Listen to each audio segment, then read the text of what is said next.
Hi beauty people, welcome back to my channel. Today in this tutorial I am gonna show you how you can add age verification to your Wix website. So once you are in Wix dashboard, here search for age verification. Then on the bottom here you can see age verification pop-up. So we are going to use this.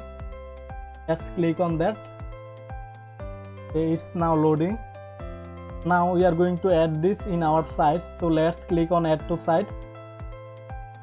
Now we need to give permission for this in our site. Let's click on agree and add. It will be added in our site. Okay, now here you can see age verification pop-up and it's currently disabled. So we are going to enable this. Let's click on this enable and the age verification will be enabled in our site.